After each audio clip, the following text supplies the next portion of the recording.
Hola, muy buenos días a todas y todos. ¿Cómo están? Mi nombre es Verónica Latorre. Yo soy coordinadora técnica de edificación de la Cámara Chilena de la Construcción y hoy los estaré acompañando en esta actividad donde analizaremos los principales impactos y observaciones al nuevo reglamento eléctrico. Antes de comenzar, quiero dejar con ustedes a Mauricio Salinas, quien es presidente del grupo de trabajo técnico del Comité de Vivienda y del Comité Inmobiliario, quien nos dará unas palabras de bienvenida. Muchas gracias, Vero. Bienvenidos a todos a este evento en que vamos a tratar de revisar lo que es la modificación de la norma 4, la mal llamada norma 4, mal llamada porque en realidad en estricto rigor no es una norma, sino que es un reglamento, que es la que regula las instalaciones domiciliarias eléctricas en caso de vivienda. Esta norma es una norma bastante antigua en que hace tiempo ya que la SEC estaba por hacerle modificaciones. De hecho, en el año 2016 ya hubo una consulta pública con respecto a 18 pliegos. Primero que nada, digamos, esta norma se divide, la SEC pretende cambiar este reglamento, que es un reglamento marco de toda la parte eléctrica, por un reglamento muy simple que indica que deben cumplirse unos ciertos pliegos técnicos. Y estos pliegos técnicos van enfocados a distintos temas específicos dentro del área eléctrica. Y estos son lo que eran 18 pliegos técnicos. Como digo, en el año 2016 se hicieron la revisión de estos pliegos y se hicieron una serie de observaciones, más de 300 observaciones. Algunas de estas observaciones la SEC las acogió, algunas no, pero se hizo un trabajo importante desde esa fecha. Después se le incorporó un pliego más, que es el de electromovilidad, ¿verdad? Que de hecho salió antes que estos pliegos y por lo tanto ya están en vigencia, ¿verdad? Y eso, por lo que quiero comentar, digamos que este es un trabajo de larga data, no es un trabajo que hemos hecho hoy día, viene desde el año 2016, se trabajó en conjunto con la SEC, se lograron muchos temas. La primera versión era una versión bastante compleja en que habían ciertos elementos que al día de hoy suenan poco lógicos, como que los tableros tenían que ser certificados en su conjunto completo y tenían que venir certificados desde afuera, desde el extranjero, o que en todos los tableros eléctricos teníamos que tener medición de consumo de cada circuito, ¿no es cierto?, en forma permanente en un tablero en una vivienda. Ese tipo de cosas se logró llegar a cosas un poco más razonables. Al día de hoy, si bien hay algunos de estos elementos que se mantienen, ya no con el nivel de dificultad, ¿no es cierto?, que tenía esta primera versión. Y eso es lo que les puedo comentar un poco del trabajo y bien, eso. Gracias, Pedro. Muchas gracias, Mauricio, por tus palabras. A continuación, cedo el espacio a Héctor Hidalgo, presidente del Grupo de Trabajo Técnico del Comité de Especialidades de la Cámara, quien nos dará unas palabras de bienvenida. Muchas gracias, Vero. Muy buenas tardes a todos y todas los asistentes. En el grupo técnico que nos sumamos, empezamos a trabajar en este grupo a fines del año pasado, principios de este año. Hemos tenido harto trabajo, uno de ellos ¿ya? Y la idea de este grupo técnico es que logremos ir analizando todas las inquietudes técnicas que tienen los distintos socios que componen el comité de especialidades. Así que hago una primera invitación a que se unan a participar, sobre todo gente de provincia y todos los que tengan interés en las distintas áreas técnicas que tienen las especialidades en la construcción, para que en conjunto vayamos aportando más a este bonito medio que nos da a todos mucho que hacer. En cuanto a la reglamentación, a esta nueva reglamentación, fue publicada en Diario Oficial el 12 de enero, por tanto entra en vigencia el 12 de julio. ¿Ya? Ahí todavía tenemos que resolver algo, están de acuerdo a cómo está actualmente, estaría correspondiendo que las obras que tienen permiso de edificación aprobado posterior al 12 de julio tendrían que cumplir con esta nueva reglamentación. ¿Ya? Lo que queremos un poco resolver es que correspondería a las obras que hayan presentado su solicitud de permiso de edificación anterior al 12 de julio, ya, tengan que todavía utilizar la NSH4. ¿Ya? Así que, bueno, es un tema en el que estamos trabajando actualmente. En lo particular, en estos 19 pliegos que mencionó recién Mauricio, hicimos una división en 5 grupos para tener temas afines para trabajar. ¿Ya? Esta mesa de trabajo entonces funcionó en 5 partes.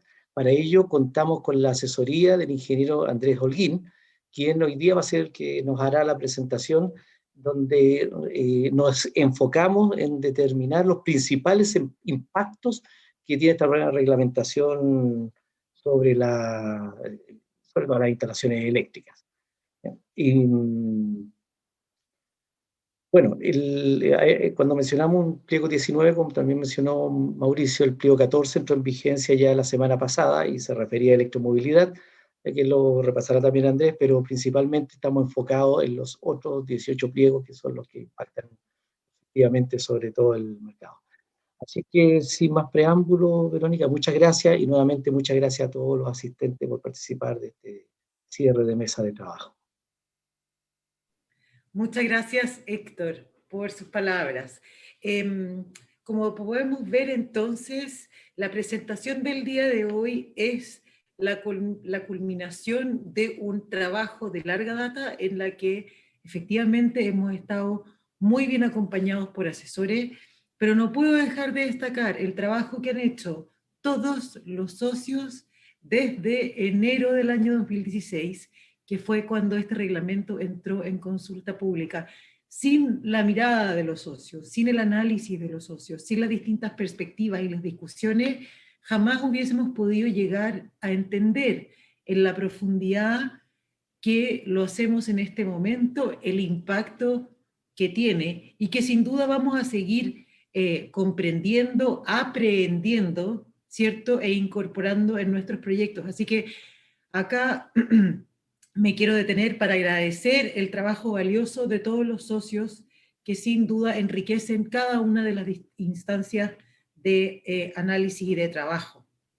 Ahora sí, para continuar con nuestro programa, dejo con ustedes a Andrés Holguín, ingeniero en ejecución eléctrico con mención en sistemas de potencias de la USACH, quien analizará la temática de hoy. Muchas gracias, Andrés, por estar acá con nosotros. Bienvenido. Gracias, Verónica, por la presentación. Sí, comentar que, claro, como varios ya lo mencionaron, este proceso se inició con una consulta pública por allá por el 2016, en la cual como Cámara Chilena hicimos varias observaciones a lo que era el borrador en ese momento del pliego técnico, ¿ya? Temas que el SEC en algunos casos consideró, modificando o cambiando algunos puntos, otros derechamente los mantuvo, ¿ya? Y hoy día tenemos la publicación definitiva de los pliegos técnicos, ¿ya? Son 19, como se dijeron. El pliego técnico número 15, que es de electromovilidad, se incorporó en el proceso y por su publicación en el diario oficial ya está vigente. Sin más preámbulos, quiero comenzar la presentación, ¿ya? Es una presentación resumen, ¿ya? Incluso es un resumen de las presentaciones, resúmenes de los grupos de trabajo, en la cual se enfoca en los principales temas que desde el punto de vista de la Cámara consideramos que son los más relevantes y que pueden tener impactos tanto económicos como en definiciones de nuevos materiales eléctricos. En general se abordan, en este resumen se abordan la mayor parte de los pliegos técnicos. Algunos pliegos son muy técnicos, más orientados incluso a la formación, más orientados a las definiciones de conceptos. Pero destacar que va a estar disponible, hay que solicitar ahí un enlace para unas carpetas en donde está el trabajo detallado con todos los puntos que cambiaron y un análisis que se hizo por cada uno de los pliegos, ¿ya? Por lo cual, en este solo vamos a revisar un resumen. Voy a comenzar a proyectar.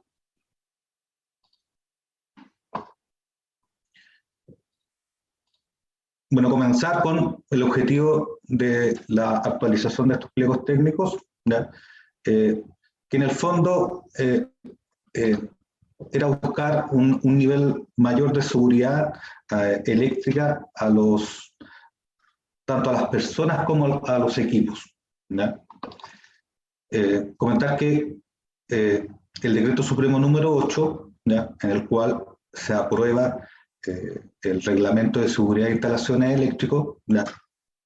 Se publicó el 5 de marzo del año 2020, ¿ya? Y en su artículo número 12 indica que el SEC dictará pliegos de normas técnicos, los cuales serán, ¿ya? Estos 19 pliegos que ya son parte de la publicación, ¿ya? Ya en ese momento, en el 2020, se indicaba cuáles iban a ser los pliegos técnicos y que iba a ser el SEC quien los debía realizar su publicación, ¿ya? Además, en este mismo reglamento, o decreto supremo 8, en su artículo 24, se indica que una vez que se publiquen estos pliegos técnicos, después de 6 meses, entrarán en vigencia. Este decreto, en realidad este reglamento, también hace unas definiciones, ¿ya? Que son definiciones conceptuales, ¿ya?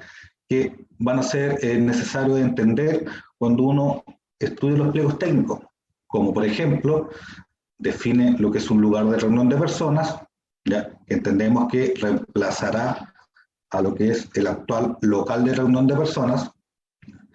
Define lo que es un sistema de subdistribución, aunque también existe un pliego técnico dedicado al tema, ¿ya?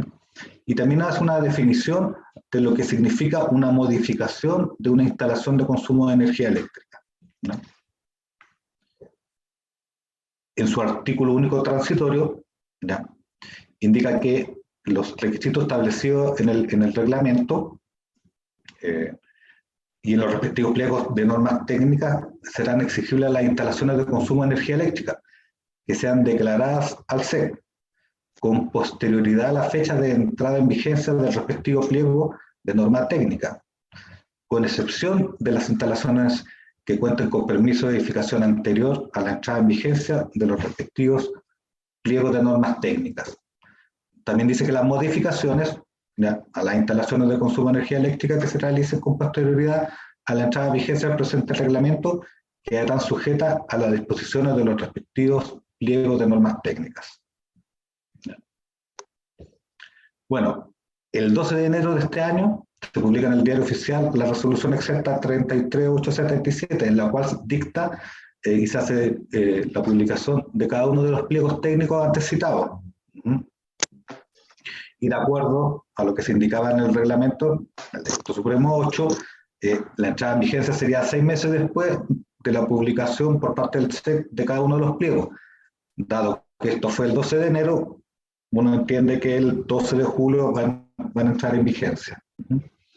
O sea, ya estamos a 3 meses de esto, un poquito menos de 3 meses, ¿ya?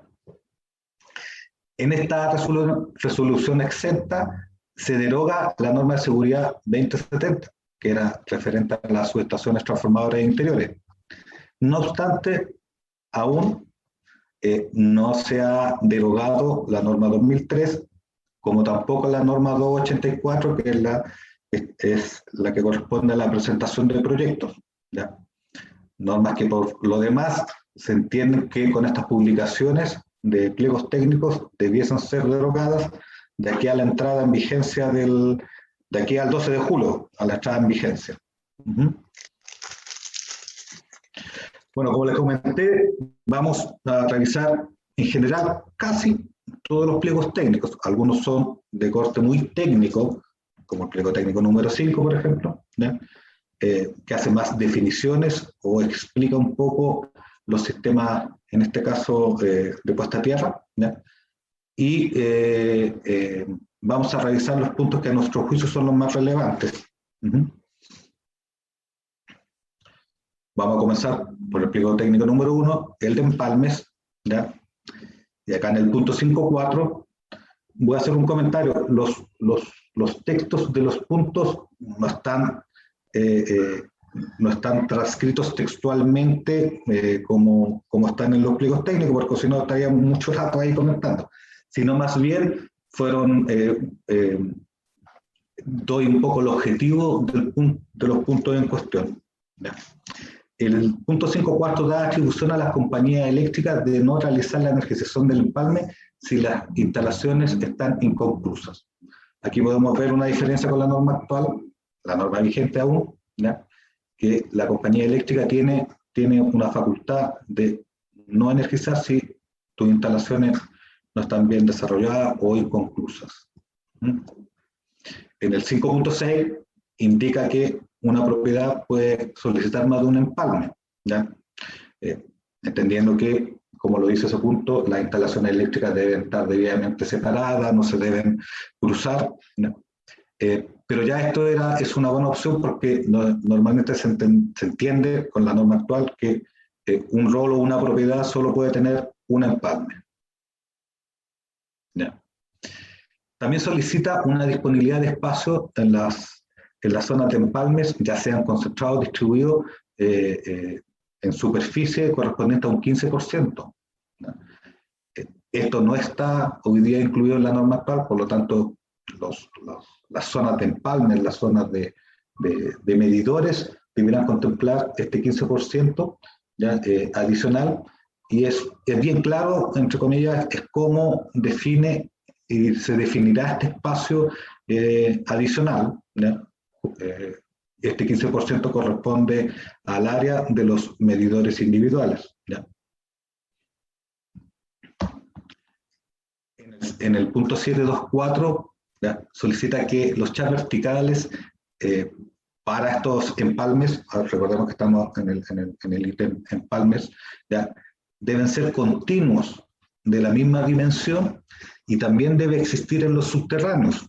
¿Ya? Ahí hay unos requerimientos que como instalador eléctrico o como proyectista eléctrico en realidad hay que transmitir a las empresas de arquitectura que hacen el diseño, que deben ser resistentes al fuego RF120, que sus pasadas verticales y derivaciones o salidas desde la sala también deben ser tener sellos cortafuegos con resistencia F120, ¿ya?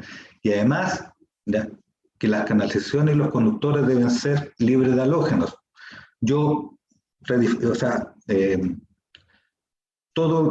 lo que significa libre de halógenos, no emitir gases tóxicos, ser retardante a la llama, no expandir el fuego, todo eso yo lo consolido en el término libre de halógenos, ¿ya?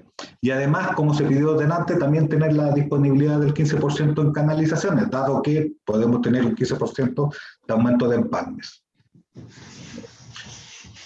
En el pliego técnico número 2, los principales puntos ¿ya? Serían que los recintos donde se instalen los tableros eléctricos, las salas eléctricas, también deben ser RF120, ¿ya? Y hoy día, aunque se hace mucho, ya está generalizado, no estaba escrito, ya se permite el uso de, por ejemplo, transformadores secos o equipamiento eléctrico con aislantes clase K con temperatura de ignición superior a los 300 grados Celsius.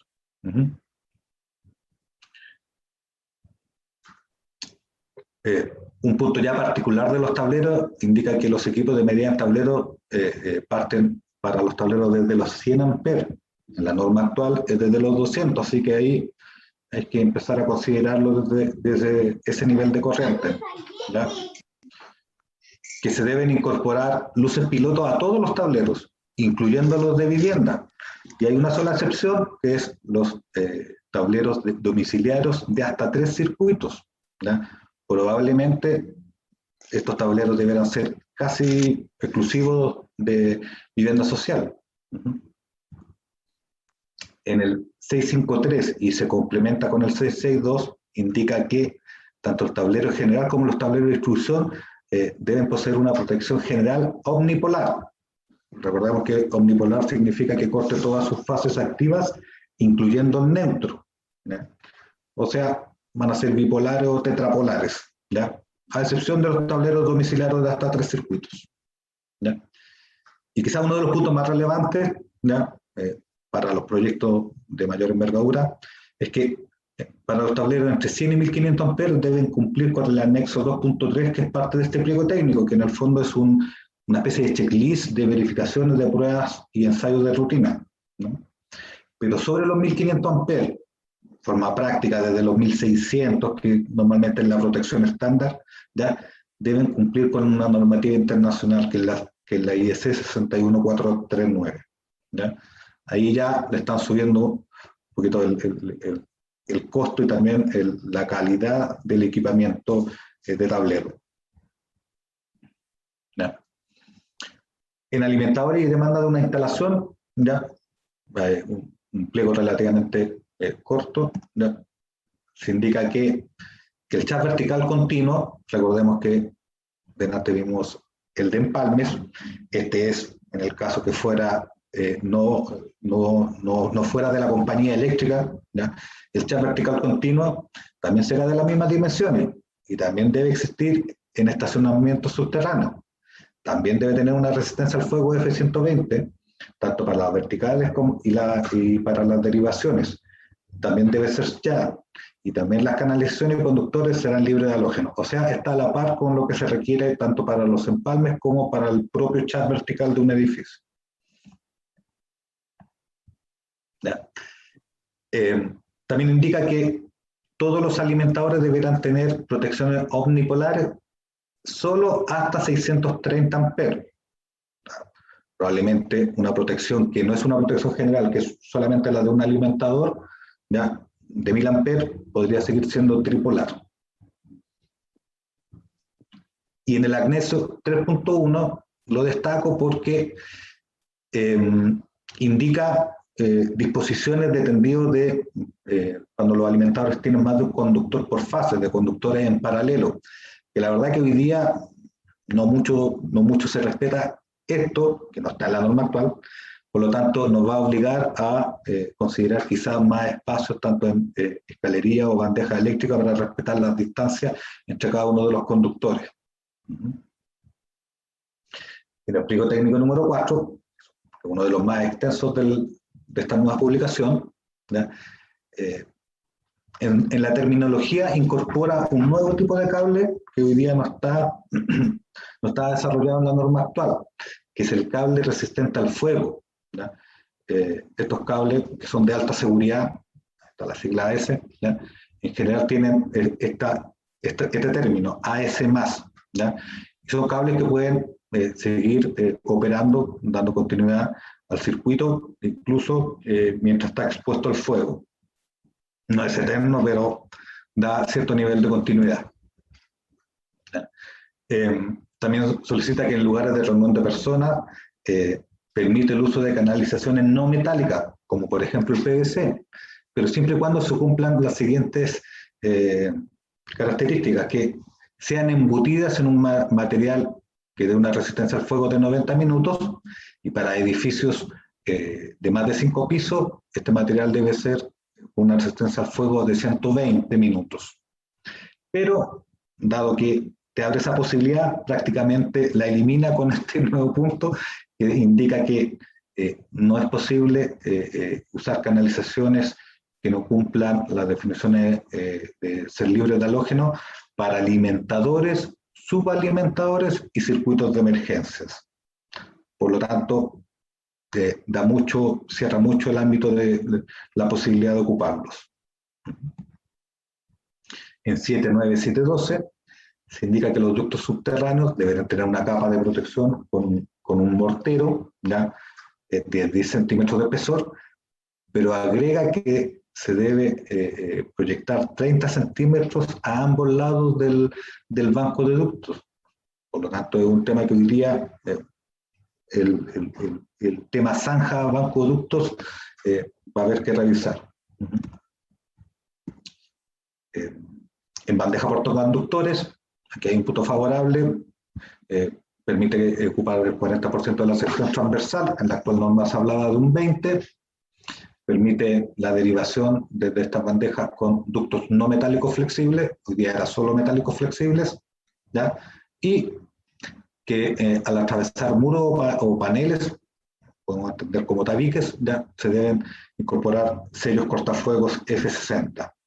Esto es algo adicional que no estaba en la norma actual. Para escalerías portaconductores, acá hay un tema no menor, solicita solo el uso de cables de doble aislación, ¿ya?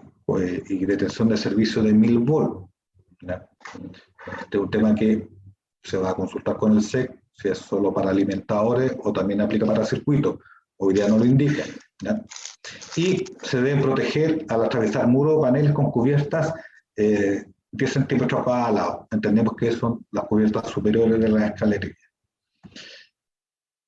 Los ductos barras también, que se deben incorporar sellos cortafuegos al atravesar muros o pisos, ¿ya? También es F120.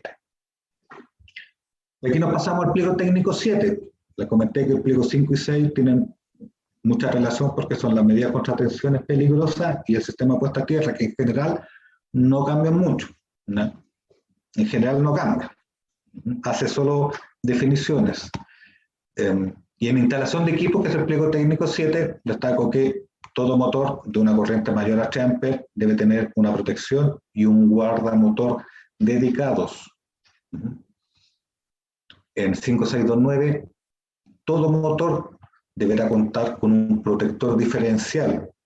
Aquí ya empezamos a ver que se van a empezar a solicitar prácticamente para todo el uso de protectores diferenciales. En este punto no indica sensibilidad porque va a depender del motor. Hay motores de gran capacidad que probablemente el utilizar un diferencial de 30 mA va a significar la operación casi instantánea. Por lo tanto, hay que definir bien qué tipo de diferencial debiera aplicar para el tipo de motor. En 745 indica que los circuitos de climatización deberán contar con protección termomagnética y con protección diferencial. O sea, ya la parte fuerza, como se conoce, deben llevar diferenciales. El pliego número 8, que son los sistemas de emergencia, ¿ya? Creo que también por los términos y por los cambios que se introducen en uno de los más importantes, ¿ya? Indica que las unidades autoenergizadas serán de autonomía de 120 minutos, ¿ya? Y de 60 minutos para edificios de hasta 5 pisos, ¿ya? O sea, en general pasamos de tener autoenergizados de 90 a 120, o sea, aumenta la exigencia. Que los circuitos de emergencia serán con canalizaciones libres de halógenos. Aquí no está indicando si son del lugar de reunión de personas o no. Indica que todos los circuitos que tengan las características de centro de emergencia, ¿ya? Deben llevar canalizaciones libres de halógenos. Y los conductores en los circuitos de emergencia serán el RZ1K, AS+, como lo comenté en el pliego técnico 4, es un cable que es resistente al fuego, ¿ya? Y que para la unidad autoenergizada y otro tipo de cargas serán solamente libres de halógeno RZ1K. El sistema 9, el pliego técnico 9, que son los sistemas de autogeneración, indica que, y esto es lo más importante, que los equipos de generación de transferencia cerrada deberán cumplir con este pliego. Los equipos de transferencia abierta no les aplica este pliego, ¿no? Quiere decir que solamente cuando hay un sincronismo con la red pública hay que considerar este pliego técnico y las consideraciones de seguridad que aquí se transmiten. En el 518 da facultades también a la compañía eléctrica de poder cortar el suministro en caso de que haya energía a la red, ¿no? Y en caso de tener un sistema de autogeneración irregular. ¿Qué es autogeneración irregular? Que no haya sido declarado, ya que no tenga las medidas de protección adecuadas, y si en caso de un tercer aviso y este sistema de autogeneración no se ha regularizado, la compañía podría cortar tu suministro de energía. Los sistemas de autogeneración de potencia instalada mayor a 300 kW deben designar a un responsable técnico para la conexión, operación y mantenimiento de la instalación. O sea, ya debe haber una persona que sea capaz de mantener este sistema. El pliego técnico 10, que es de instalaciones de uso general, ¿ya? En el 5125 indica que los interruptores de alumbrado en salas o zonas cerradas deberán contar con una señal luminosa. ¿Cuál es el objetivo? Si tú vas a entrar, por ejemplo, incluso a la caja escala que tuviese interruptor, dado que está todo oscuro, poder encontrarlo. Que todos los centros de iluminación deberán terminar en una caja de derivación, ¿no? Este es un tema no menor desde el punto de vista más arquitectónico, porque creo que en general se elimina el concepto punta-tubo, ¿ya? Para los circuitos de alumbrado. En 5135 indica que todo circuito de alumbrado, iluminación y enchufes, ¿no? Recordemos que la norma, cuando habla de circuitos de alumbrado, es para la iluminación y para los enchufes, ¿no? Deberá estar protegido por un protector diferencial cuya sensibilidad no sea superior a 30.000 amperes, ¿no? Aquí ya define la sensibilidad porque son equipos, circuitos más estándares, pero ya por ejemplo podemos ver que se exige diferencial tanto para iluminación, enchufes, motores y equipos de climatización. O sea, prácticamente todo. Además de protecciones omnipolares. Por lo tanto, todas estas exigencias que están en estos pliegos técnicos van a recaer finalmente en los pliegos técnicos de tablero. Las instalaciones de consumo en viviendas deberán disponer de un empalme eléctrico cuya capacidad mínima de la protección va a ser de 25 amperes, ¿ya? Y la sección de conductores, su alimentador no podrá ser inferior a 4 milímetros. Por ejemplo, para el caso de viviendas más pequeñas, tipo incluso social, te define el empalme mínimo a considerar. Nos pasamos al pliego técnico 13, ¿no? En lo cual indica que, a ver, comentar algo del pliego técnico 13, la norma de seguridad 2078, la que se derogó en la publicación del decreto, era la que hablaba de este tipo de instalaciones. Por lo tanto, hoy día es parte de esta nueva normativa. En 13.6 se indica que se exigirá la protección de una subestación mediante interruptores automáticos o reconectadores en instalaciones que posean empalme de media tensión cuya potencia sea igual o superior a 500 kilowatts. ¿Por qué lo destaco? Porque hoy día la misma norma de seguridad 2078 indicaba los 1500 kilowatts como corte. ¿Y qué pasa? Que vamos a pasar de conectarnos con fusible probablemente entre los 500 y los 1500 a tener interruptores automáticos reconectadores que son mucho más caros versus los fusibles. Pliego número 14, exigencia de eficiencia energética para edificios. Son un concepto prácticamente nuevo que no estaba desarrollado en la norma actual, ¿ya? Destaco en 5.2 que se debe hacer supervisión de la energía eléctrica. ¿A qué parte? A la energía eléctrica total, a los sistemas de clima, al agua caliente sanitaria, a la iluminación interior y exterior, en general de servicios comunes, ¿ya?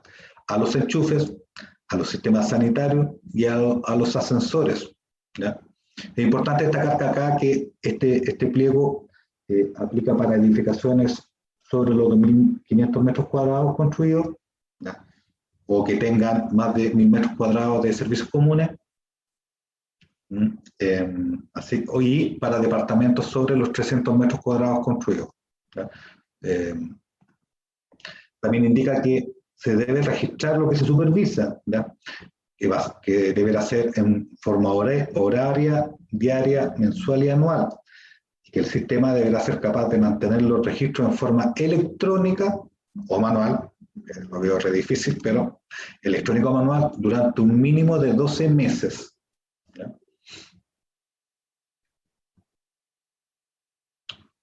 también indica que se deben proyectar para iluminación de zonas de servicios comunes, ¿ya? Sensores cada 200 metros cuadrados, ¿ya?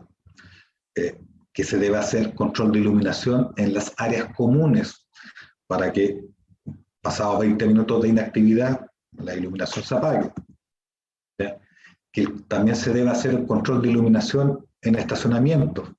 La idea es hacer una reducción de un 30%, indicando que se puede hacer tanto disminuyendo la iluminación de cada luminaria, o sea, timeándola, que lo veo poco atractivo hoy en día, dado que hay mucha iluminación LED, que ya es muy eficiente, o apagándola, ¿ya? Haciendo uso on-off, siempre y cuando no se produzcan zonas muy oscuras y se mantenga la uniformidad, ¿ya? También se debe hacer un control de la iluminación exterior, sobre todo la de fachada. El pliego técnico número 17, ¿ya?, que habla de operación y mantenimiento,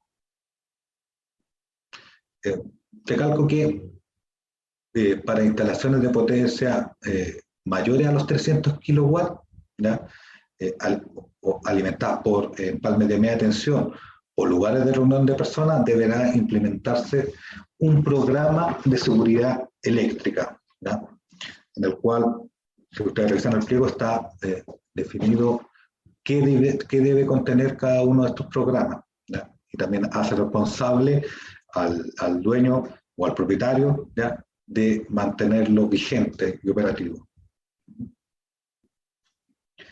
El pliego técnico número 18, ¿ya?, que es el de presentación de proyectos, indica que todo proyecto de instalación de consumo de energía eléctrica debe incluir a lo menos una memoria explicativa, por supuesto los planos, los informes de verificación inicial y los informes de imágenes.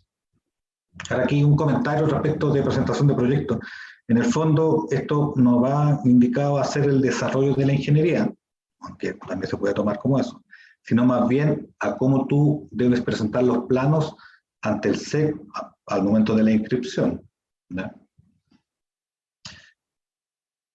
Y en el pliego técnico número 19, ¿ya?, que el de puesta en servicio, se indica que los antecedentes que se deben acompañar en el momento de efectuar la comunicación de puesta en servicio son los siguientes. Antecedentes del proyecto definitivo, los planos ASBIL y la memoria explicativa, la declaración del instalador eléctrico autorizado, ¿ya?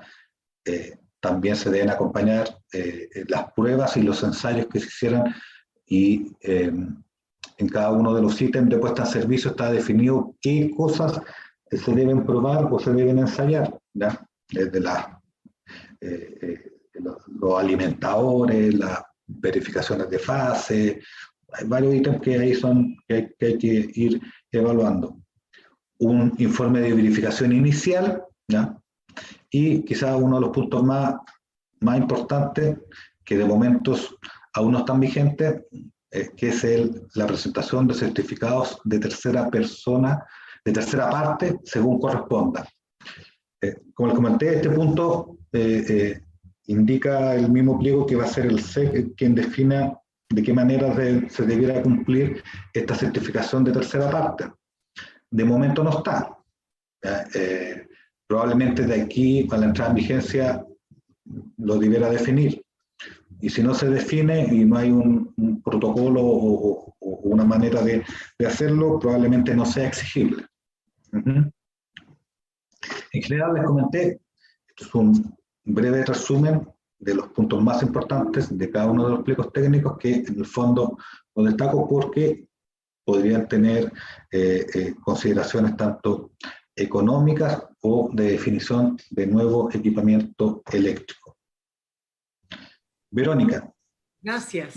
Para continuar, les recordamos a todos que para nosotros es fundamental su participación en esta presentación, y por eso les invitamos a hacernos llegar sus preguntas por medio de un mensaje de WhatsApp al número que sale en pantalla y que también sale un poquito más abajo de la pantalla en el navegador.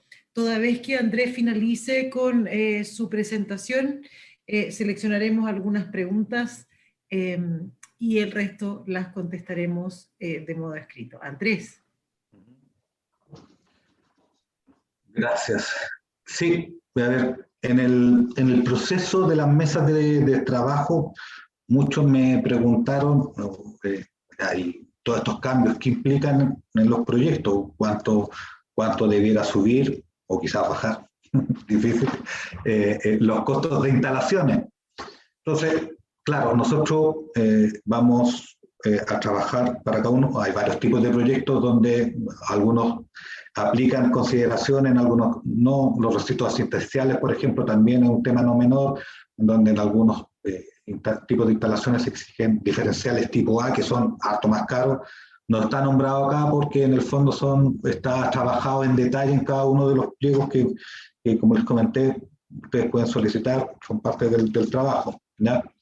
Hay proyectos de edificios de oficinas, centros comerciales, todos tienen o pueden tener distintos alcances respecto del pliego técnico, pero sí evalué uno que podría ser uno de los más representativos quizá hoy en día, que es un edificio de departamento. Un edificio de departamento que en general, para que lo tomen en contexto, es un edificio que cuenta 18 pisos sobre cota cero, 5 niveles de subterráneo, que derechamente son de estacionamiento y bodega, tiene 202 departamentos, comunidades de distintos tamaños, algunos más orientados a familias de 3 dormitorios, 2 baños, algunos denominados estudios, que son más chiquititos, ¿ya? Por supuesto que tiene una superficie construida mayor a los 2.500 metros cuadrados, es más, tiene casi 20.000 metros cuadrados, por lo cual, y sus áreas comunes también son mayores a 1.000 metros cuadrados, por lo tanto sí debiese aplicarle el pliego técnico número 14, que es el de eficiencia energética para edificios, ¿ya?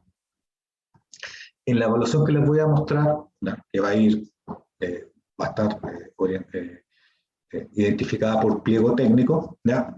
Hay muchas cosas que yo pude evaluar, hay otras que definitivamente probablemente tendría que comentarlo quizás con un arquitecto, con un inmobiliario, porque tendríamos que valorizarla. Por ejemplo, ¿qué significa continuar el chaff eléctrico en los niveles en donde nos ocupa? Por ejemplo, si la cometida está en el -1 y usted tiene el -5, ¿cuánto significaría ocupar ese espacio de chaff hasta el -5? O sea, desde el -2 al -5. Probablemente en esos niveles podría haber sido bodega, no sé, pero los pliegos técnicos indican que deben ser continuos y en todo el edificio. También que se debe disponer de un 15% en estos chaff para futuros crecimientos, sobre todo en los edificios de departamentos, donde pueden estar los empalmes distribuidos por piso. O sea, hay una superficie que quizá ya en los pisos superiores el metro cuadrado es más caro que en los de estacionamiento, por lo tanto tendríamos que quizá evaluarlo también. Y en general, uso y costumbre, no digo que sea 100% así, los sellos cortafuego y todo en general lo instala una constructora, ¿ya? Por lo tanto yo no los tengo considerados en esta evaluación. O sea, ítem que probablemente no van a dejar de ser menores quizás en términos cuantitativos. Sin más, les explico un poquito esto, ¿ya? Les comenté, es un edificio de departamento, por lo tanto, no todos los pliegos le aplican de acuerdo a lo que está descrito en cada uno de ellos, ¿ya? Y con el presupuesto inicial, norma 2003, ¿ya? Monto de NUEF, casi 23.000, ¿ya? RICS, le llamé así, reglamento de instalaciones de consumo, ¿ya? En algunos, vuelvo a insistir, no les aplica, ¿ya? Y podemos ver que hay una diferencia en general de 5.300 UF, o sea, casi un 25% de diferencia, ¿ya? Debo comentar que por ejemplo, para el tema de los cables resistentes al fuego, ¿ya? Hoy día tenemos un tema quizás de stock, ¿ya? No hay mucho en el mercado, dado que nos ocupan. Los precios que pude conseguirme son prácticamente de importación, son casi 2,5 veces su símil en un cable libre de halógeno.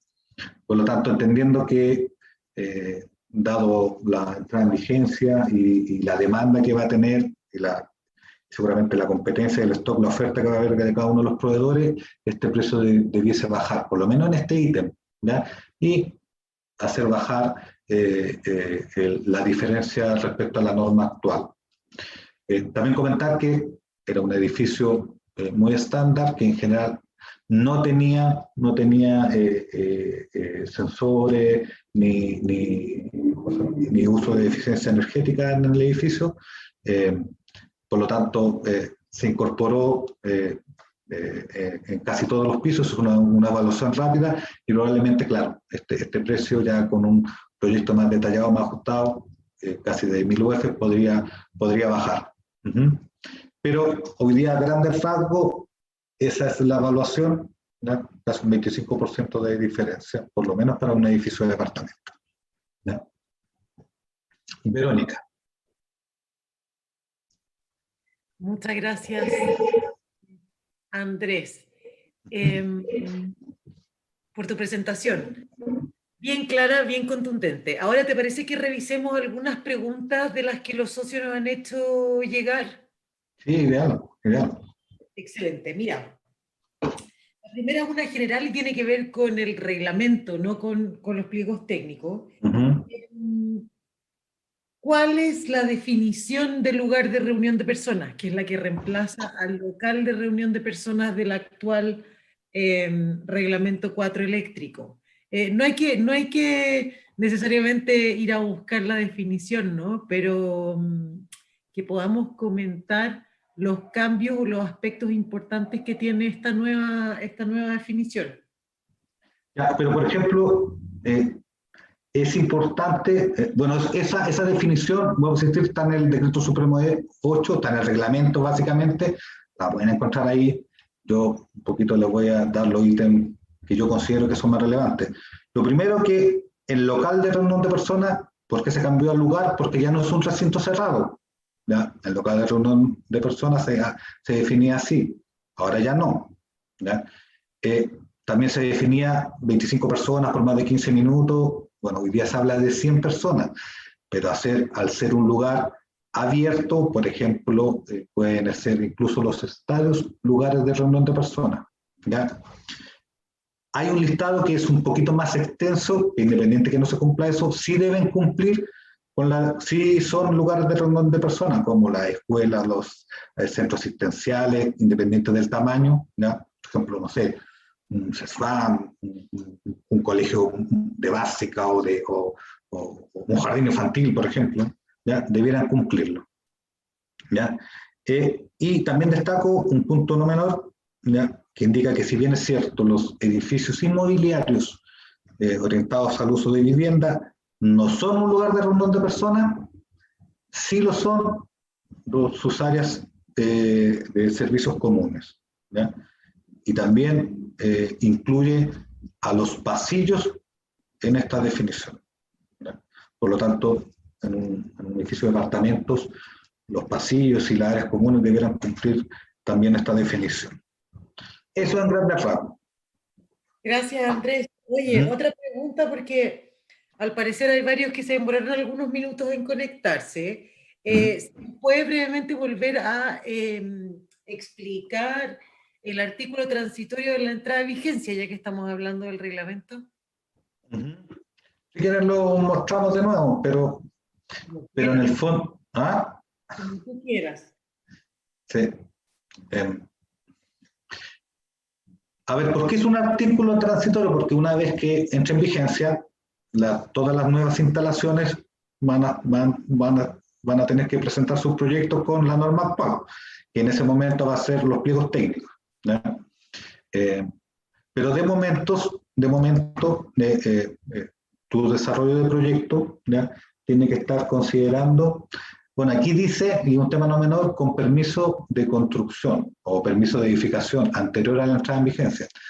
Desde el punto de vista de la Cámara Chilena de Construcción, ¿ya? Y dado cómo se han aplicado la entrada en vigencia de las otras normas, por ejemplo, la ley de ductos, no es la obtención del permiso de construcción, sino la solicitud de permiso de construcción. Hay que entender que cuando uno hace el ingreso a la municipalidad, ahí es donde uno define con qué normas se trabajó. Y el proceso de aprobación de ese permiso muchas veces toma un buen tiempo, por no decir meses. Por lo tanto, claro, tú podrías estar en esa solicitud cambiando de norma y la idea no es esa. La idea es que cuando tú ingresas tu permiso, ahí fijas las normas vigentes. Por lo tanto, el artículo transitorio dice que toda instalación nueva ya debe cumplir estos pliegos técnicos, vuelvo a insistir, dependiendo de la fecha de solicitud del permiso de edificación, y las modificaciones que se realicen también. Gracias, Andrés. Oye, otra pregunta. En algún minuto hablábamos, ¿te acuerdas de que la compañía eléctrica o la empresa de distribuidora de energía eléctrica tiene ahora atribuciones para energizarte o no? Pregunta, ¿cómo las compañías eléctricas determinan si las instalaciones están terminadas? Ya, a ver, claro, lo que pasa es que entendiendo que esa definición de instalaciones está en el pliego de empalmes, ¿ya? Lo que se entiende, aunque es una consulta súper válida, incluso hacerla al SEC, es que las instalaciones no estén completas, se está refiriendo a las instalaciones de la sala eléctrica o del empalme.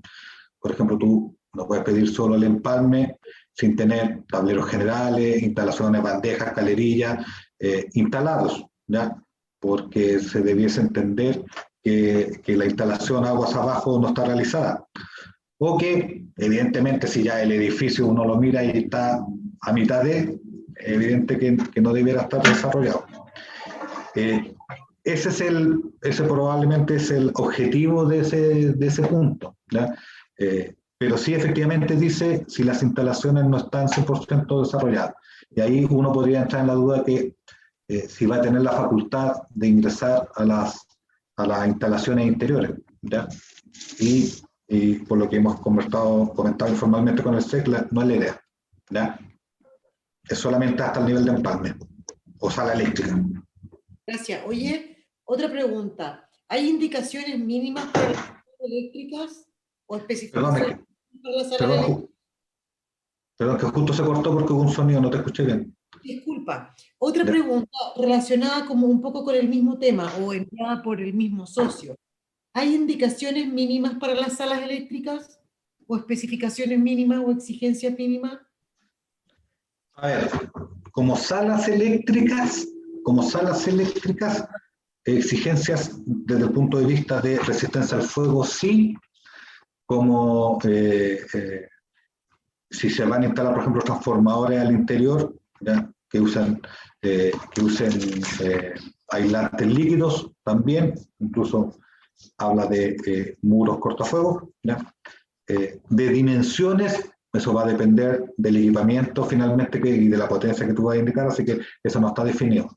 Ahora, para los shafts verticales de empalmes, también hay una solicitud específica de dimensionamiento, no del área que debe cumplir, pero sí de los espacios físicos para, por ejemplo, mantención o laterales entre los medidores. Eso también te va a ayudar a definir el espacio total.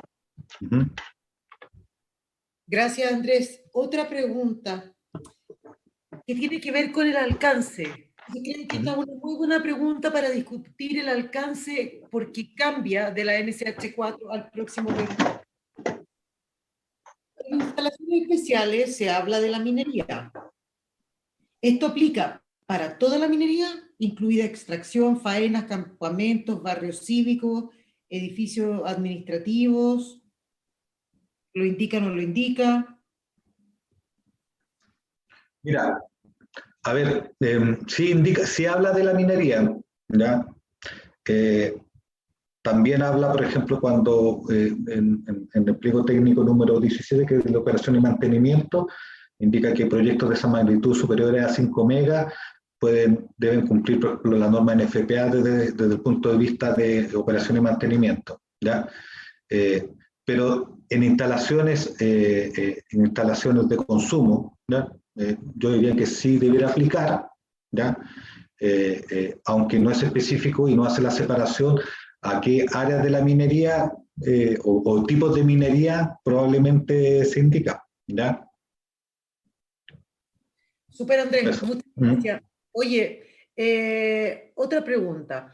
¿Qué dificultades concretas ves tú a la entrada inminente de los pliegos técnicos en vigencia? En particular, aspectos como acceso a la normativa disponible, dificultades o dudas técnicas de su aplicación, abastecimiento de materiales y fiscalización necesaria. Ya, mira, súper buena la pregunta, súper buena. Ya. Mira, y no es menor, yo lo tenía anotado, se me olvidó comentarlo, pero en general casi todos los pliegos técnicos citan normas internacionales, ¿ya? Y no es que las citen a modo de referencia, sino que indica que son parte integrante de cada uno de los pliegos, ¿ya? A saber, hay 101 normas técnicas citadas, ¿ya? Y algunas de estas normas están compuestas por capítulos. Por ejemplo, yo no puedo comprar una norma técnica, la 60H149, la 1, ¿ya? La 2, la 3, la 4, la 5, son todas por separado. Y si fuese así, en total se nombran 125 capítulos o normas o estándares técnicos internacionales que son parte integrante de esto. Entonces, eso no es menor, ¿ya? Muchas de estas están más orientadas a los equipos eléctricos y a los proveedores, ¿ya? Pero, por ejemplo, en instalaciones especiales o instalaciones con riesgo de explosión, derechamente creo que tienes que proyectar o trabajar con esas normas técnicas, ¿ya? Ese sería un punto de dificultad. No sé si el CEP va a dejar disponible esas normas como parte de este reglamento. Lo veo difícil. En materiales, sí, claro, les comenté, por ejemplo, la definición de nuevos tipos de conductores, ¿ya? En la parte de conductores se nombran varios que no están nombrados en la norma actual, pero sí te exige, así con nombre y apellido, el uso de los cables que sean resistentes al fuego. Ese es un tema y un tema no menor, ¿ya? Desde mi punto de vista. Y en algunos proyectos diferenciales del tipo A, que deben costar 3 veces lo actual y 4 veces también me arriesgo, o diferenciales del tipo B, te da la opción. Y el tipo B sí que es carísimo. O sea, ese es un tema. Ese es tema de stock, tema de normativa y la entrada en vigencia. Escucha, es ahora ya. Yo creo que los proyectos de desarrollo, yo creo que ya debieran estar trabajándose en algunos casos, considerando todos estos requerimientos no. ¿Ya? No sé si con todos los puntos que tocó pude contestarlos cada uno de ellos. No sé. Sí, yo creo que fue una muy buena respuesta y fue una muy buena pregunta también para cerrar este webinar. Andrés, nuevamente gracias por todo el trabajo que has desarrollado y estás desarrollando con nosotros. No, oye, y gracias. También quiero agradecer a los socios que participaron también en las reuniones de trabajo, algunas súper extensas, bien detalladas, punto por punto, pero que con las consultas, la ayuda de ellos también te dan otro punto de vista, otras realidades que de repente uno no las tiene y que complementan el trabajo. Así que de verdad, gracias a ellos, gracias a la Cámara también. ¿Ya? Pues ha sido una enriquecedora discusión desde un comienzo. Sí, muchas gracias.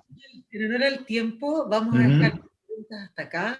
Esperemos que este espacio de exposición y preguntas sean de utilidad para cada uno de ustedes y sus organizaciones. Los invitamos a seguir informándose y a seguir participando en las distintas instancias de trabajo, porque este trabajo acá no termina.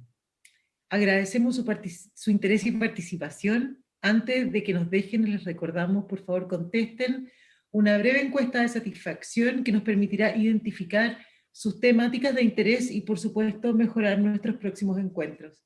Desde ya, muchas gracias y que tengan una muy buena tarde.